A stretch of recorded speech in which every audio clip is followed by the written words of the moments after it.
মরা মানুষকে কোরআন শোনায় লাভ নাই।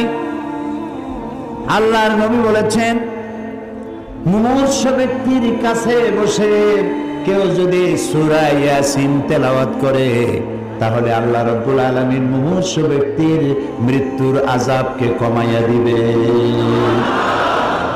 তো যখন মরতে পড়ছিল সেই সময় পড়েন নাই, ছেলেটারে কোরআন শিখান নেই, মেয়েটারে কোরআন শিখান নেই, বউতেও জানেন না, নিজেও জানেন না, মরে গেছেন।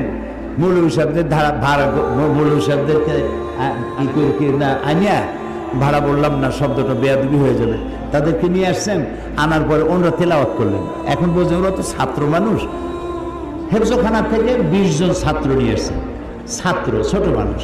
ওরা তেলাওয়াত করতে গিয়ে যদি মনে মনে ভাবে যে যদি 1000 টাকা দেয় তাহলে ভাগ্য পাবো, 25 জন আসছি, 50 টাকা না 60 টাকা, ওই ভাগে কত পাবে সেই চিন্তাও করতেছে, তেলাওয়াতও করতেছে।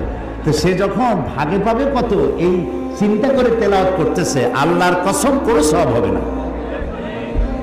তো কোনো সওয়াবও হইল না, মুদ্দারেও শুনলো না, মেহনত বরবাদ, গুনাহ লাজিম, কোনো কাম হইল না। মরা মানুষকে কোরআন শোনাবার জন্য কোরআন আসে নাই, জিন্দা মানুষকে কোরআন শোনাবার জন্য কোরআন নাজিল হয়েছে। সুবহানাল্লাহ।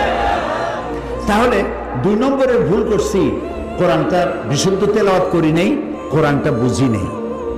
এর ব্যাখ্যা আমি সামনে গিয়ে দেবো, আমি ভূমিকার কথা বলে শেষ করতেছি।